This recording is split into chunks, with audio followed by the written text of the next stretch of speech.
Assalamualaikum warahmatullahi wabarakatuh. Alhamdulillahi rabbil alamin wa bihi nasta'in ala umurid dunya waddin. Assalatu wassalamu ala sayyidina Muhammadin wa ala alihi wa sahbihi ajma'in, amma ba'du. Faqad qala Allah ta'ala fil Qur'anil Karim wa huwa asdaqul qailin. A'udzu billahi minasy syaithanir rajim. Bismillahirrahmanirrahim. Qalu subhanaka la ilma lana illa ma 'allamtana innaka antal alimul hakim. Al-ayah. Shadaqallahul azim. Wa qala an-nabiy sallallahu alaihi wasallam fi hadithi an Abi Hurairah radhiyallahu anhu qala Rasulullah sallallahu alaihi wasallam, innama bu'ithu liutammima makarimal akhlaq. Al-hadits rawahul Baihaqi. Para santri Baitul Quran yang dirahmati Allah, alhamdulillah kembali lagi bersama saya Lia Lianti dalam mata pelajaran akhlak untuk kelas 3 I'dad Lughawi dengan menggunakan kitab Akhlaqun Nabi wa Adabu karya Abu Syekh. Baik, pada pertemuan kali ini kita akan melanjutkan pembahasan kita mengenai pakaian yang dikenakan oleh Rasulullah Shallallahu Alaihi Wasallam, baik saat beliau dalam keadaan di rumah maupun ketika keluar rumah, baik dalam keadaan perang maupun di luar perang. Baik, langsung saja mari kita mulai materi pada pertemuan kali ini, yakni pertemuan ke-23, dengan sama-sama membaca surah Al-Fatihah. Ala kulli hal ala hadhihi niyyah wa likulli niyatin shalihah. Al-Fatihah. A'udzu billahi minasyaitonir rajim. Bismillahirrahmanirrahim. Alhamdulillahi rabbil alamin arrahmanir rahim maliki yaumiddin. Iyyaka na'budu wa iyyaka nasta'in. Ihdinas siratal mustaqim. Shiratal ladzina an'amta 'alaihim Alhamdulillahirabbil alamin. Mari langsung saja kita mulai pembacaan kitab Akhlaqun Nabi wa Adabu karya Abu Syekh. A'udzu billahi minasyaitonir rajim. Bismillahirrahmanirrahim. Wa bihi ilahi qala akhbarana Ibnul Baghindi qala haddatsana Ibnul Musfa qala haddatsana Muhammad ibn Khalid an Mufaddal ibn Fudalah an Hisham ibn Urwah an abihi an khalatihi Aisyah radhiyallahu anha qalat anna Nabiy sallallahu alaihi wasallam kana yalbasu minal qalanis fi safari zawatil adhan wa fil hadaril mushammaratu yani asyamiyah. Bismillahirrahmanirrahim. Hadis riwayat Aisyah radhiyallahu an. Baik. Hadis riwayat Aisyah radhiyallahu an, beliau mengatakan bahwasanya Rasulullah Shallallahu alaihi wasallam memiliki peci. Jadi ini judulnya mengenai qalansuah atau peci yang dikenakan oleh Rasulullah Shallallahu alaihi wasallam. Dalam buku warna ungu, kitab warna ungu yang ini ada di halaman 117. Kemudian nomor hadis 320, sementara dalam mulakhas nomor hadis 314. Baik. Hadis riwayat Aisyah radhiyallahu an, beliau mengatakan bahwasanya Nabi Muhammad sallallahu alaihi wasallam pernah mengenakan qalansuah. Qalanis adalah jamak dari qalansuah, yaitu peci, dalam perjalanan zawatil adzan, yang memiliki tutup telinga ketika di perjalanan. Wa fil hadar, sementara saat di rumah, al mushammarah yakni asyamiyah. Beliau mengenakan peci yang terlipat, artinya tidak menutupi daun telinga, seperti itu. Ini peci dari Syam. Kemudian hadis berikutnya, dzikru sarawilihi sallallahu alaihi wasallam, hadis nomor 324 dalam kitab warna ungu, dan hadis nomor 318 dalam mulakhas. A'udzu billahi minasyaitonir rajim. Bismillahirrahmanirrahim.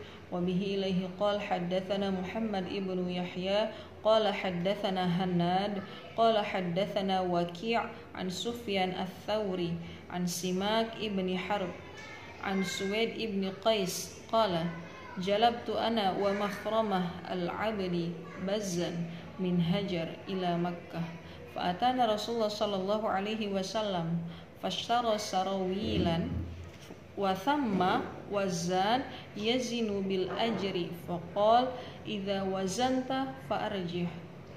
Jadi hadis dari Suwaid bin Qais, beliau mengatakan bahwasanya pada suatu hari aku dan Makhramah membawa bazan min hajar. Bazan itu adalah kain, jadi jenis kain linen. Kain linen itu seperti bahan kaos atau seperti katun gitu.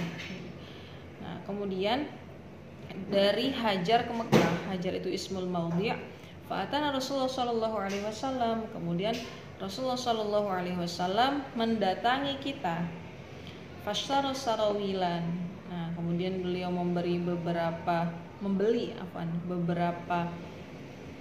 celana panjang. Wa thamma wazan. Nah, dan di sana ada penimbang atau tukang timbang. Kemudian yazinu bil ajr. Nah, dia menimbang dengan ajr, itu maksudnya diupah, ujrah. Faqal idza wazanta fa'arjih. Nah, kata Rasul, kalau misalkan kamu menimbang maka goyangkan. Goyangkan itu maksudnya karena alat yang dipakai pada waktu itu adalah alat manual, jadi sehingga ketika digoyangkan itu nanti akan pas hitungannya. Jadi ketika digoyangkan itu gimana? Timbangan itu seperti timbangan buah seperti itu. Jadi ketika digoyangkan maka timbangannya akan menjadi pas sehingga tidak berlebih atau berkurang seperti itu. Nah, kemudian lanjut dzikru sufihi sallallahu alaihi wasallam. Membahas tentang kain wol yang dikenakan oleh Rasulullah sallallahu alaihi wasallam. Bismillahirrahmanirrahim. Wa bihi ilaihi qala haddatsana Muhammad ibnu Abdillah ibnu Rustah qala haddatsana Abdullah ibnu Imran ar-Razi qala haddatsana Abu Dawud qala haddatsana Zam'ah an Abi Hazim an Sahal ibni Sa'ad qala khitat li Rasulillah sallallahu alaihi wasallam jubbatun min sufi anmar falabisaha fama u'jiba bi thawbin ma u'jiba bih faj'ala yamassuhu bi yadihi hakadha wa yaqul unzuru ma ahsanaha wa fil qawm a'rabi faqala ya Rasulullah habha li fakhala'aha fadafa'aha fi yadihi qala thumma amara bimithlihi an yuhaka wa tuwfiya Rasulullah sallallahu alaihi wasallam wa huwa fil mahaka. Di sini hadis riwayat Sahal bin Sa'ad.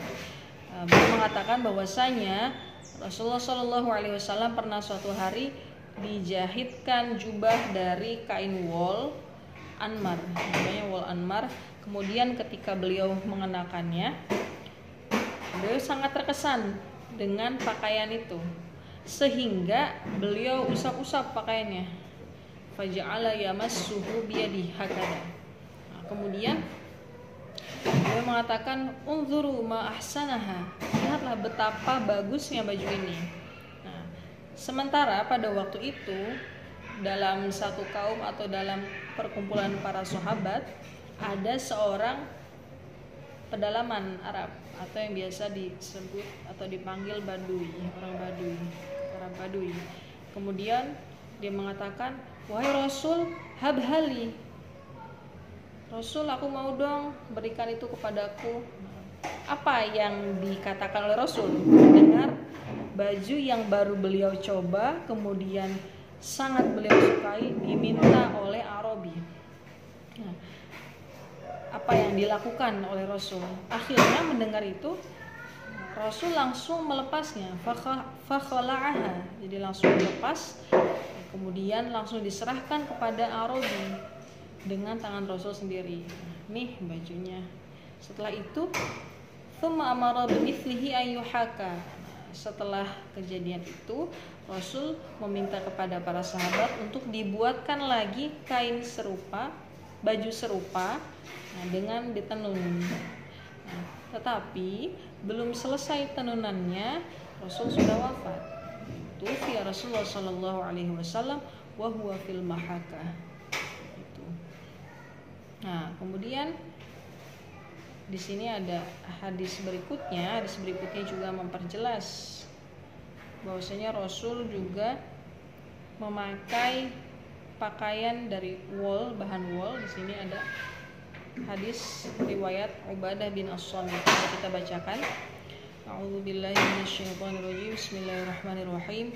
Wa bihi ilaihi qala haddatsana Ishaq ibnu Ibrahim qala haddatsana Ahmad ibnu Mani' qala haddatsana Marwan ibnu Muawiyah qala haddatsana Al-Ahwas ibnu Hakim an Khalid ibni Ma'dan an Ubadah bin As-Samit qala shalla bina Rasulullah sallallahu alaihi wasallam marratan fi jubbatin min sufin rumiyah dayyaqahul kummain. Jadi Rasulullah sallallahu alaihi wasallam itu pernah satu kali, marrah itu satu kali, sholat dengan jubah wol yang berasal dari Romawi. Jadi tidak apa-apa kita mengenakan pakaian impor, asalkan masih cinta dengan tanah air, seperti itu, asalkan tidak mendominasi. Nah, kemudian dayyaqahul kummain itu maksudnya ada modelnya, tidak seperti ini, sempit lengan bajunya, bermodel, yaitu tidak apa-apa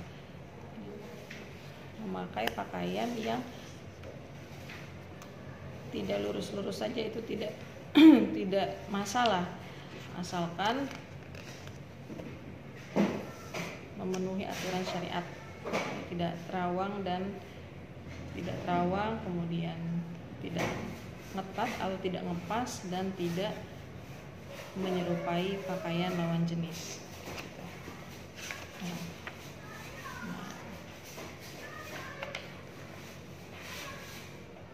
Nah, kemudian hadis riwayat lain, wabihi ilaihi qala haddatsana Al-Hasan ibnu Muhammad ibni Dakar qala haddatsana Abu Mas'ud qala haddatsana Abu Nu'aim qala haddatsana Zakaria ibnu Abi Zaidah an Sya'bi an Urwah bin Mughirah an abihi qala ra'aitu 'ala Nabi sallallahu alaihi wasallam jubbatan min suf. Sama ini ya. Wabihi ilaihi qala haddatsana Al-Hasan qala haddatsana Abu Mas'ud qala haddatsana Abu Usamah 'anil A'mash 'an Abi Duha 'an Masruq 'anil Mughirah qala ra'aitu Nabi sallallahu alaihi wasallam wa 'alaihi jubbatun suf.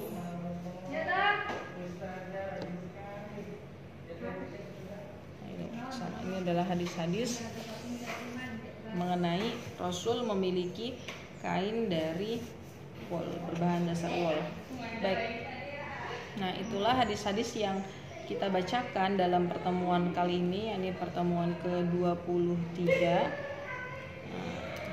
Baik, langsung saja kita simpulkan. Yang pertama, kita membahas tentang qalansuah atau peci yang dikenakan oleh Rasulullah SAW ketika beliau keluar rumah. Nah, beliau cenderung memakai peci yang sampai menutupi telinga sehingga aman, jadi tidak terlalu dingin dan aman dari debu. Nah, sementara ketika beliau ada di rumah, beliau cenderung menggunakan peci yang terlipat, artinya yang tidak menutupi telinga. Nah, kemudian hadis berikutnya, yakni tentang apa istilahnya itu?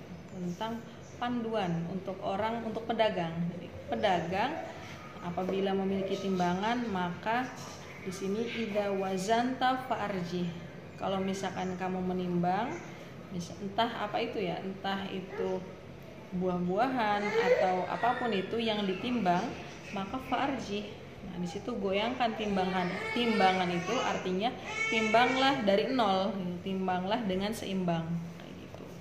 Nah, kemudian hadis berikutnya di sini mengenai jubah dari kain wol yang sangat dicintai Rasulullah SAW. Maka pesan dari hadis ini, berikanlah sesuatu jika diminta, sekalipun itu adalah baju yang engkau senangi, kayak gitu. Nah, sebagaimana ayat Quran, lan tanalul birra hatta tunfiqu ma tuhibbun. Jadi maka akan dikatakan baik apabila kita menginfakkan atau memberikan sesuatu yang kita senangi, gitu. Meskipun memang tidak semua orang rela untuk memberikan apa yang dia sukai, tapi ini adalah panduan bagus atau tuntunan yang sangat teladan, yang sangat bagus untuk ditiru oleh kita, bahwasanya apabila ada orang yang meminta sesuatu, maka berikanlah meskipun itu sesuatu yang kau sukai, selama itu masih bisa dibuatkan ulang atau masih bisa dibeli lagi, tidak apa untuk diberikan. Nah, kemudian hadis yang keempat dari Ubadah bin As-Samit. Hadis ini beliau mengatakan bahwasanya Rasul juga pernah mengenakan sekali sholat mengenakan jubah dari kain rum, jubah suf, jubah wol dari rum. Artinya Rasul tidak menolak pakaian impor. Jadi apabila Rasul itu tidak melulu kaku menggunakan pakaian produksi Arab, tidak, tapi beliau juga membolehkan bahkan memakai pakaian di luar Arab atau di sini Romawi. Yang mana Romawi kan waktu itu Persia. Persia itu kan, Romawi itu kan ada yang dari Persia, ada yang dari non Persia. Jadi berarti bukan dari Arab. Nah, Iran, kalau sekarang Persia itu kan Iran, itu kan barat ya. Masuknya Romawi itu kan, Rum itu masuknya barat. Kayak gitu. Nah, jadi beliau membolehkan kita untuk mengenakan pakaian dari impor. Seperti itu. Tetapi asalkan tetap cinta tanah air. Seperti itu. Baik, itulah materi kita pada pertemuan kali ini. Semoga bisa mengambil manfaat dan bisa membuang madarat yang terdapat dalam pertemuan kali ini. Wal afu minkum, syukran kafir. Kita tutup dengan membaca hamdalah dan doa kafaratul majlis. Alhamdulillahirabbil alamin, subhanakallahumma wa bihamdika asyhadu an la ilaha illa anta astaghfiruka wa atubu ilaik. Syukran. Assalamualaikum warahmatullahi wabarakatuh.